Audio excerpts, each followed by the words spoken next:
Não podemos comparar as sombras e trevas humanas, que são a denegação e obstaculização à realização da luz divina, opositoras e onde se inclui o mal, com as trevas cósmicas divinas, que são tão somente o meio, neutro em essência, expressão da própria luz relativizada, para que a própria luz divina seja conscientemente realizada em plenitude pelo ser. De quando lançamos um olhar de baixo para cima, de nossas crenças ilusórias e deturpadas para tentar compreender as verdades divinas, ao invés de ascendermos na luz e compreendê-las por meio de nossa ascensão. Porque é de fato bem mais cômodo trazermos as verdades aqui para baixo e adequá-las às nossas concepções sombrias e ilusórias, do que nos elevarmos aos planos verdadeiramente mais iluminados, o que requer dedicação, disciplina, conhecimento e responsabilidade, para somente assim deveras compreendermos as verdades sem necessitar amoldá-las dentro de nossas limitadas visões e crenças.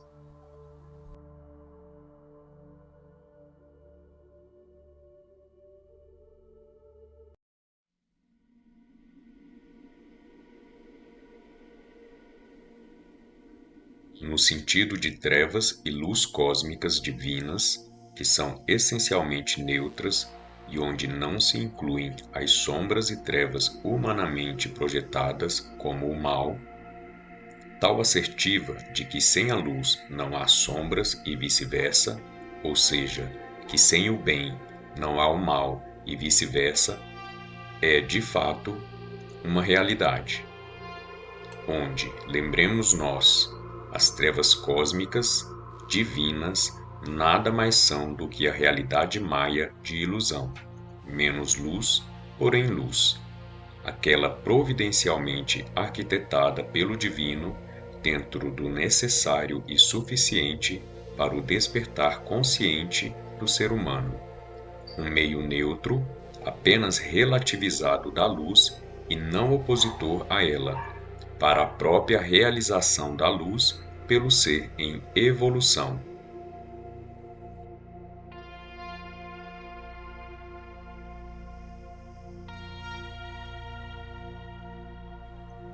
As trevas cósmicas, como uma realidade apenas dita ilusória, maia, não por ser ela uma denegação ou oposição à luz cósmica divina, que são o sentido das sombras ilusórias humanizadas, mas apenas trevas cósmicas, por não ser ela a verdadeira realidade da luz cósmica divina.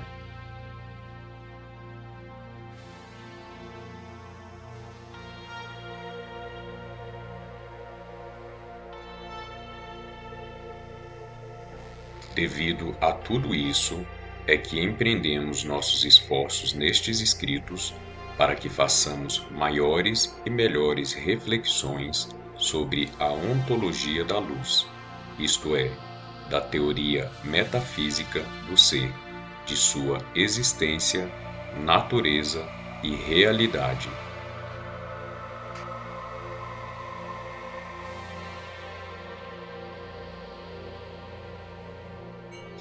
Não podemos nos embasar em crenças diminutas e limitantes, por nós mesmos criadas, circunscritas à nossa nebulosa visão espiritual, entenebrecida por nossas próprias sombras, para compreender as verdades divinas.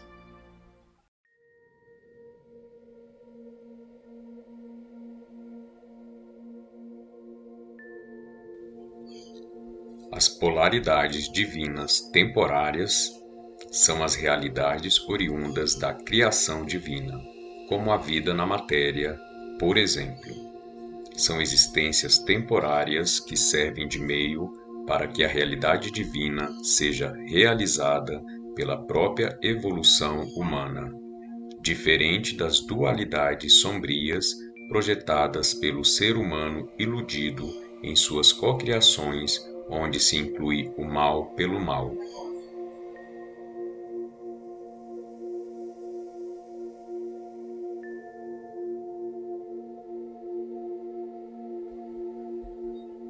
diante daquelas famosas frases como "o sofrimento nos uniu, aproximou-nos", ou "o sofrimento ensinou-nos e nos deu uma lição", ou "o sofrimento levou-nos para a luz", havemos de fazer profundas obtemperações,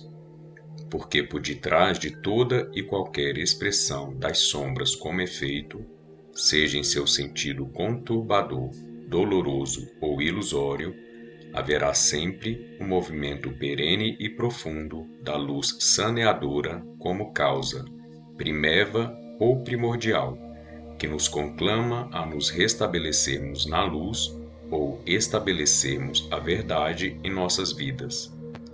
Pois somente a luz purifica ou transmuta as energias sombrias, assim como somente a água limpa poderá higienizar um ambiente que apresente sujidade.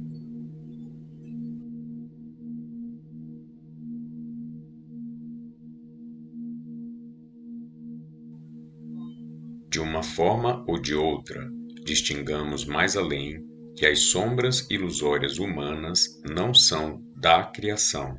mas estão na criação por meio dos seus próprios co-criadores, nós, seres humanos, denegadores da realização da luz divina. Primeiro, porque nada foge ou escapa à criação, e depois, porque Deus assim permite para que seja cumprido o predicado imprescindível de nosso livre arbítrio, de nossa liberdade de escolha, mesmo que relativa, para que tudo se realize em consciência.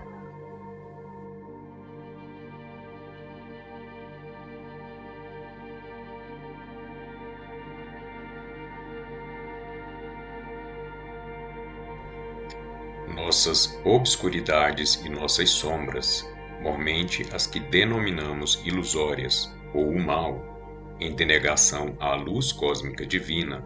embasam-se exatamente nas verdades ignoradas, não buscadas, não compreendidas, não realizadas ou mesmo rechaçadas.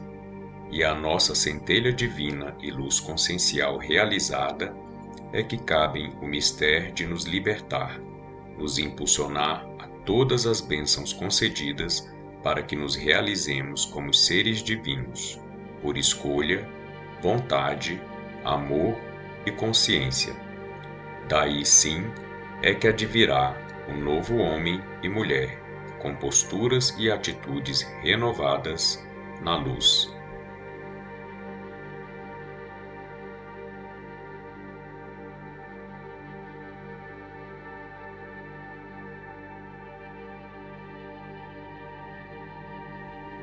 Além disso, a realização da luz consciencial do ser não se dá pura e simplesmente pela colheita do que semeara ou pela ação das leis kármicas. Ela dependerá de esforços e vontade firme que vão bem além dos meros reflexos de nossa imagem sombria no espelho da vida ou dos maus karmas. A evolução consciencial do ser requer a realização e manifestação da luz divina ou de suas verdades, o que requer vontade, sabedoria e ação.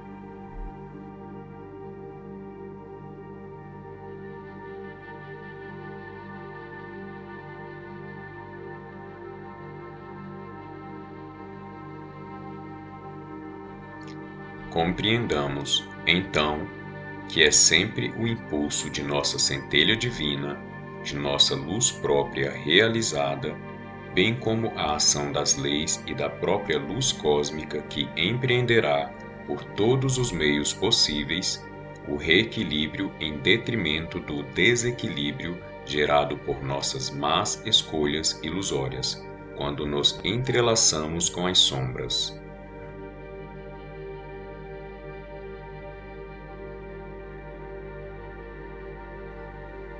Compreendamos mais além que tanto a luz, que também se refere ao bom,